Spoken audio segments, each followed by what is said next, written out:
el caso más específico de lenguaje.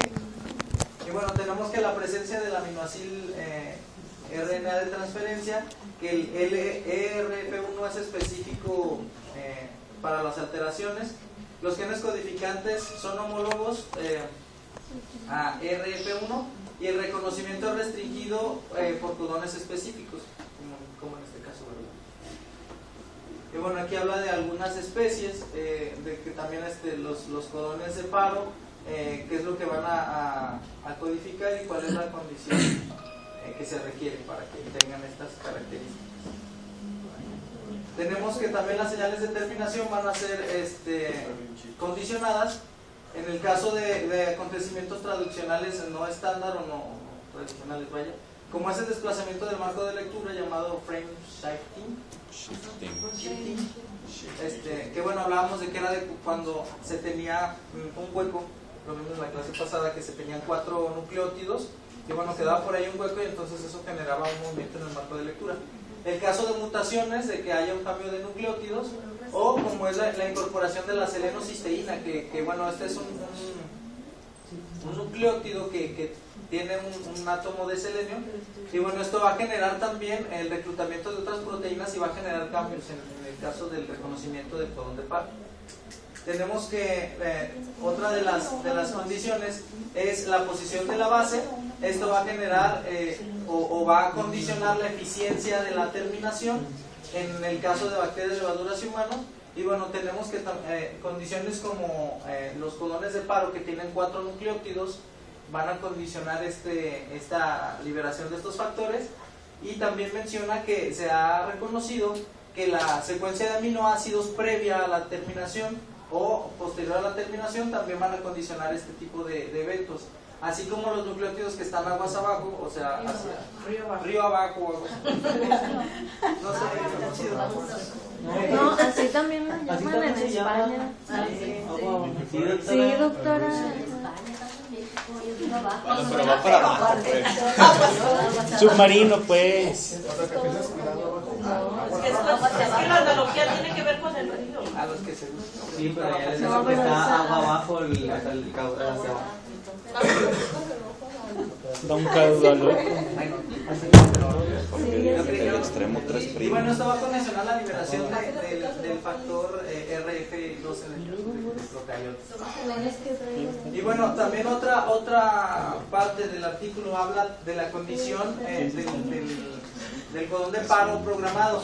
Por ejemplo, mencionaba que algunos genomas virales y genes celulares tienen control de la expresión genética a partir de los codones de paro, es decir, van a utilizar este codón de paro para seguir traduciendo proteínas o para elongar precisamente cadenas peptídicas. Estos eventos de elongación son alternativos o defectuosos de la traducción en un proceso, digamos que normal. Y bueno, tenemos algunos, como el que era virus del mosaico amarillo del nabo, que fue descubierto en el 82, que bueno, se va a infiltrar en el ARN de transferencia y va a generar de que en vez de tener un codón, de que se una la proteína al codón de paro, se va a unir a un ARN de transferencia para generar un nuevo aminoácido y seguir elongando sus cadenas. Y esto, bueno, es determinante en infecciones virales, en cualquier organismo. Y bueno, hablaba sobre un concepto que bueno, yo no había escuchado, que es el pseudonot, que precisamente son ese tipo de cadenas peptídicas que tienen esa característica precisamente de infiltrarse en los ARNs de transferencia y seguir elongando la cadena. ¿Y seguir qué? Perdón. Elongando la cadena peptídica. Es decir, que no sea... ¿Cadenas peptídicas o secuencias de nucleótidos? Bueno, secuencias de nucleótidos que van a generar a cadenas peptídicas. Y bueno, hablaba que precisamente estos pseudonots tienen características como retrotransposones, es decir, que van a estar brincando por ahí entre la cadena del ARN. Esto va a sufrir una recodificación y, como lo mencioné, tienen interacción con el ARN de transferencia sobre la proteína ERF1. Y bueno, esto va a ser determinante en la expresión génica viral. Y bueno, aquí tenemos algunos pseudonots que van a estar por ahí interviniendo en este proceso. Hablaba también sobre una cepa de Escherichia coli enterotoxigénica. Así quiero decir, Monse. Discúlpame. Van a expresar 3 tipos de proteínas de superficie que van a ser determinantes en la estructura de fimbrias y pilis, que es CS1, 2 y 3.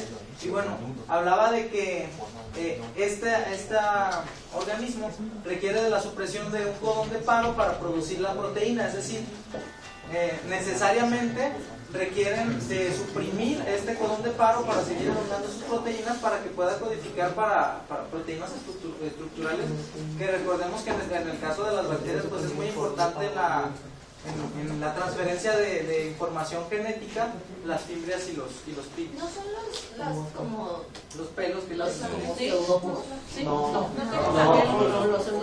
Es otra cosa. no es la estructura proteínica por fuera de la... Entonces, Por eso, no son las como las ¿alelos? ajá. Son para que de hecho se les considera que son como los órganos sexuales, pues que es como que se conectan unas bacterias con otras para transferir de información. reconocimiento. ¿Y las fibras sus fibras también? No, ya. entonces esa, Sí, Arturo, entonces ese mismo gen codifica para otra proteína, no solamente para pilis y fimbrias, pero depende si se sigue o si se para. ¿O no, qué? lo que pasa es que están los 3 codones de paro, ¿no? El UGA, el UAA y el UAG. Y el UGA. Sí, es UAG. Entonces, esos sabemos que de manera normal o natural se unen a un factor de terminación, y eso es lo que genera que se termine de traducir la cadena peptídica. Pero hay casos excepcionales como los que hemos estado viendo que venían en el artículo, y bueno, en el caso de esta cepa utilizan el codón de paro para codificar a glicina, en este caso se une una RNA de transferencia que codifica glicina, y entonces eso hace que se siga traduciendo y que siga creciendo la cadena peptídica, y esta proteína que se va a generar por medio de la inhibición Pero no es que se suprime el codón, sino que se codifica de otra manera. Bueno, se codifica de otra manera, porque mejor dicho. si se suprimiera ya no se haría nada. Y bueno, eso es lo que va a ser proteínas estructurales para... Pero en el caso entonces creo que se sigue produciendo la otra proteína, nada más que comentabas tú, que había como una alteración y se producen entonces las 2 proteínas o nada más una. La proteína que normalmente estaba constitutiva y cuando se une el RNA de transferencia con glicina. O sea, mi duda es que si siguen produciendo las 2 proteínas, la que era antes con el codón de paro pues debería, anterior, porque La secuencia previa, el codón de paro está ajá, abajo. la secuencia previa va a seguir siendo la misma. sí, Pero va a depender de si se une El RNA de el transferencia. va a ser como entonces al azar. Hay proteínas que se producen con el codón de paro primero Pues, y otras con el codón de paro al azar no tanto, más bien dependiendo de las necesidades del organismo, como en este caso. Y ya en la maduración de la proteína ya se funciona más. Ya se le mete uno ajenamente, pues experimentalmente, mete RNA de transferencia con puros glicina, pues se van a hacer la cadena larga, ¿no? En ese caso, si hay mayor razón.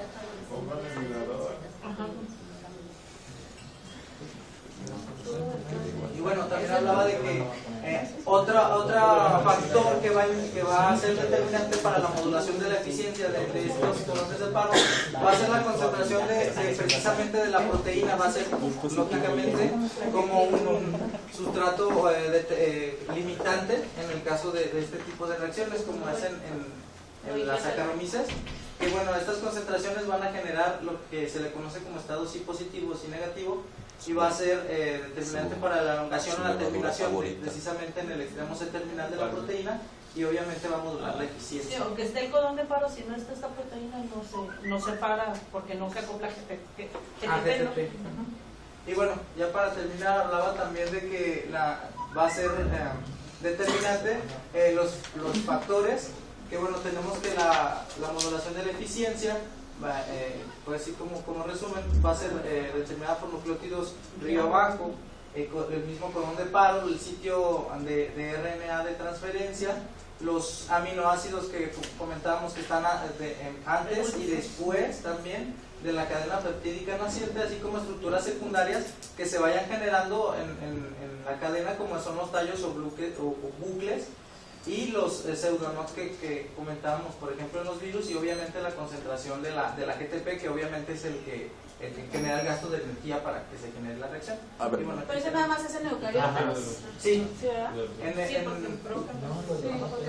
Arturo, hace rato en una diapositiva decía que RF3 no era, o sea, podía o no podía estar. En el caso de los procariotas. En eucariotas era 1 y 3. Es que cuando tienes la E son de eucariotas, y si no la tienes de procariotas, y en procariotas es donde se dice que no se necesita que se ni GTP ni que se una el R3 al complejo 1 y 2.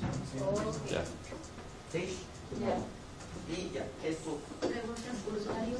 Algo adicional. El Homero no entendió bien lo de los retrotransposones. Sí, lo de Sí, que no puede hablar.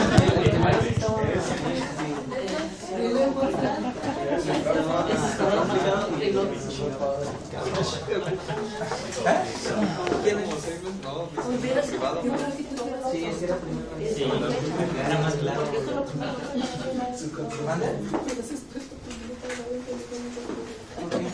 Está muy fácil de entender. Sí.